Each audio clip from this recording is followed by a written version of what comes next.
Hello my dear students, welcome to Asomiya Digital. আজি আমি এইটো ভিডিওত তোমালোকৰ ক্লাস 6 ৰ লেসন নম্বৰ 3 লেসন 3 ধ্যান চান এই লেসনটো আজি আমি এইটো ভিডিওত ৰিডিং কৰিম মানে পঢ়িবলৈ শিকিম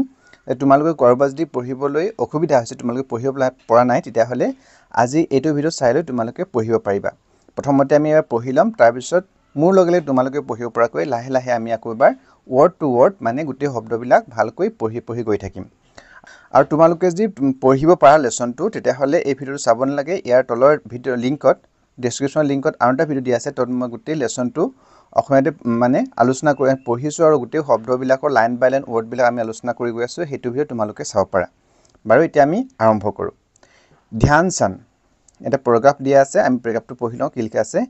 Look at the picture below the people in the pictures are all great Indian sportspersons In pairs, discuss and write down the names of the sportspersons from the options given in the box. Can you guess which sports each player is famous for? ইয়াত তোমালোক কৈছে যে আমি যেহেতু কৈছো মই আনটা video তোমালোক গোটেই ভিডিও বিলাক মানে লেসনটোৰ ওপৰত সুন্দৰকৈ আলোচনা কৰিছো আমি লেসন গোটেই লাইন বাই লাইন আলোচনা কৰা আছে তোমালোকে হেতু ভিডিও এইটো ভিডিওৰ ডিসক্ৰিপচন পাবা তাত গৈ তোমালোকে চাব পাৰিবা নহলে 6 ক্লাস 6 ৰ জন প্লেলিষ্ট তাত গৈ তোমালোকে সকলো বিলাক ভিডিও পাবা এটা আমি ফুলমূলকৈ আমি কৈ যাওঁ কি লুক এট তলত তোমাৰ ছবিখন চাব দিছে আৰু তাৰ পিছত তোমালোকে ছবিখন কিছুমান পিকচাৰ দিছে নহয় এই পিকচাৰখন তোমালোকৰ লগৰবিলাকে লগ হৈ আলোচনা কৰিব দিছে তোমালোকে চিনি পাইছানে নাই পিকচাৰখন আৰু তেওঁলোকে কোনটো খেলত মানে ফেমাস হয় বিখ্যাত হয় তোমালোক ক'বলৈ কৈছে আমি গম তোমালোকে সকলোৱে চাগে চিনি পায় এই ফটোখন থকা মানুহকেইজনক ব্যক্তিকেইজনক শচীন তেণ্ডুলকাৰ ক্ৰিকেটাৰ হয়নে সানিয়া মিৰ্জা হয় Sania Mirza tennis player Saina Nehwal, badminton player, Baisung Bhutia football player famous, Mary Kom famous boxing player, aru Bishnathan Anand mane tekhete ki hoy chess champion hoy chess khelor bikhat chess player sorry ya likha ase Bishnathan Anand, Saina Nehwal, Sungne Jiang, Mary Kom, Mangte tumalke Mary Kom bole jano সম্পূৰ্ণ নাম তেনে কি হয় Sungne Jiang, Mary Kom, Mangte, Sania Mirza, Baisung Bhutia, Sachin Tendulkar Now, think the sports person from Assam and tell the class why he or she is famous. আৰু তোমালোক এতিয়া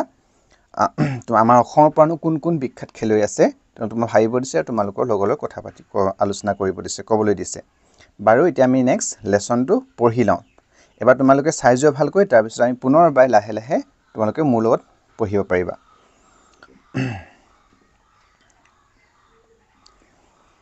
Here is a story about Dhyan Chand one of the greatest hockey players of the world has seen yat mane amar lesson to Dhyan Chand lesson to name hoy bikhat hockey player hoy gote bishor bikhat hockey player tekhetor bikhoy lesson to likha ase dia amro kor tomaloke bhalke sai joa okay Dhyan Chand was one of the eminent Indian sports personalities who achieved world fame Dhyan Chand attained international stature in the field of hockey and is counted among the greatest sports legends.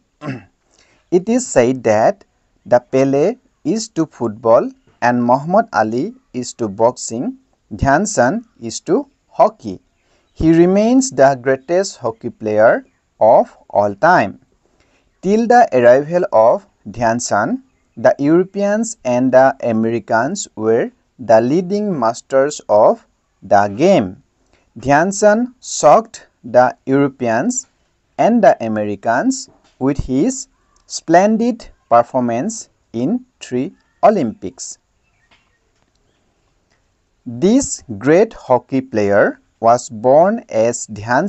Singh on 29th August 1905. Into a Rajput family in Allahabad. The turning point of his life came when he joined the British Indian Army at the age of 16.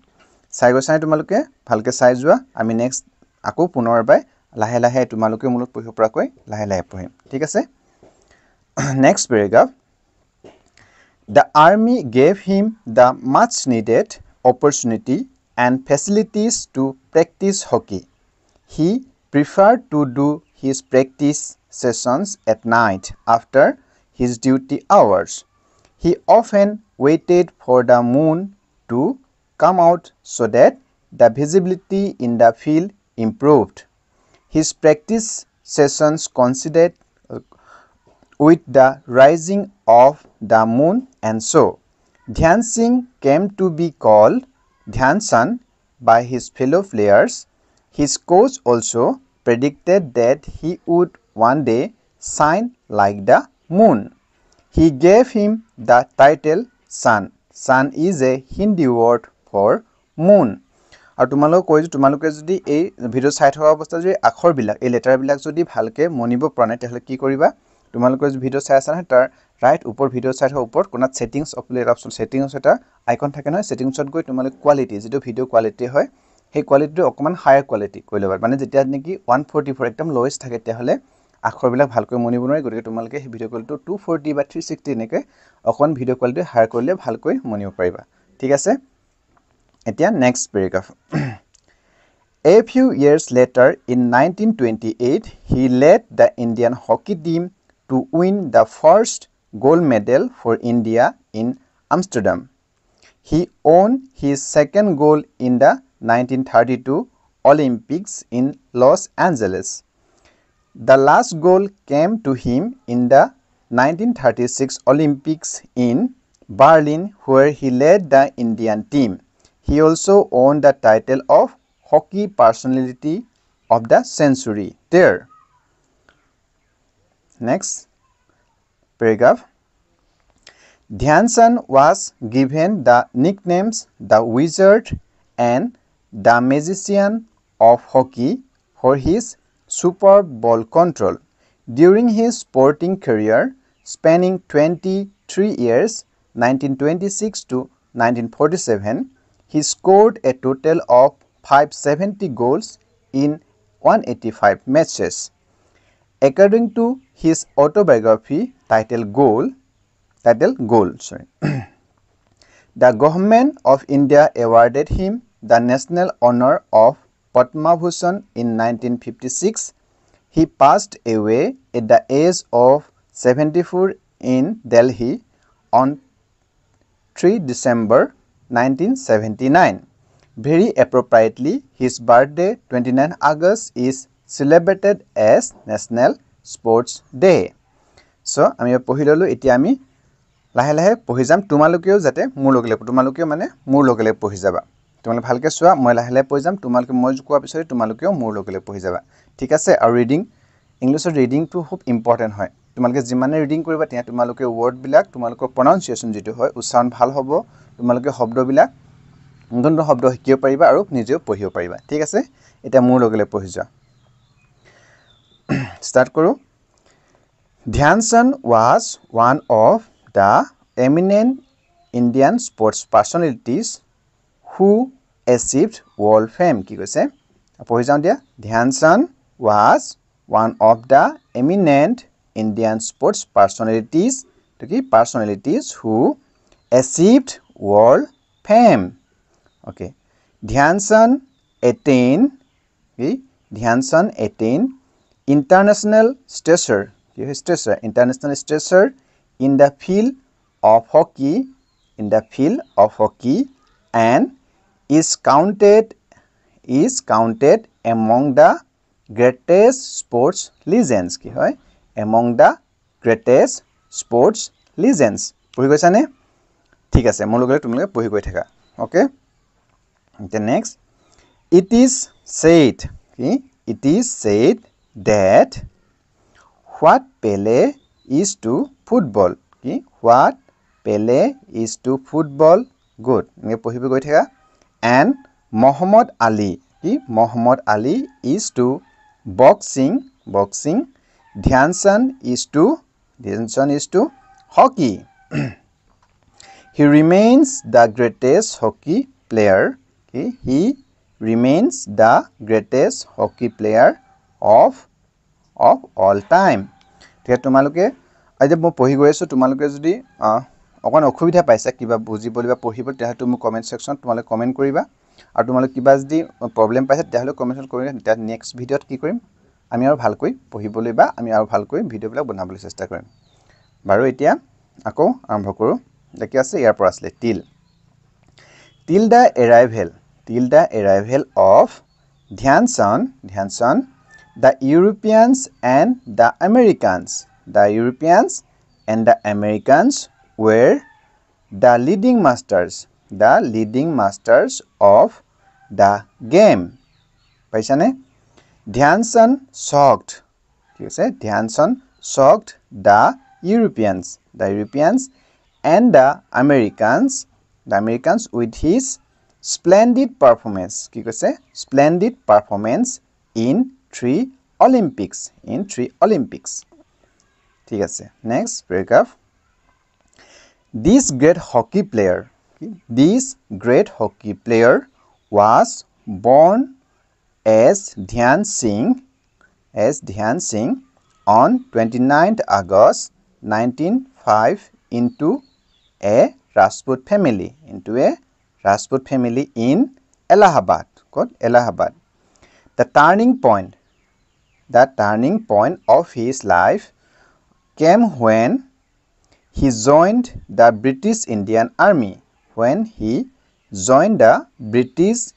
Army at the age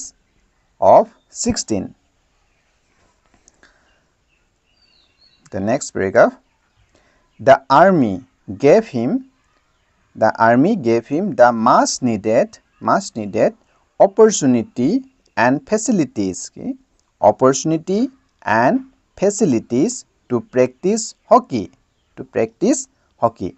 he preferred to do his practice sessions at night after his duty hours he often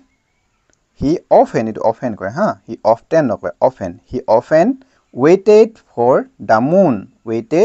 moon to come out so that the visibility in the field improved paisane his practice sessions coincided with the rising of the moon and so Dhyan Singh came to be called Dhyan Chand by his fellow players his coach also predicted that he would one day shine like the moon পঢ়ি গৈছা তোমালোকে মোৰ পঢ়ি যাবা তেতিয়া আমি মানে ভালকৈ বুজি পাম ঠিক আছে he gave him the title sun my title কিন্তু কোনকে হয় sun মানে জুন হয় এটো কথা কৈছে আমি অসমত জুন বুলি কওঁ এটো কৈছে sun is a Hindi word for moon a few years later in 1928 he led the Indian hockey team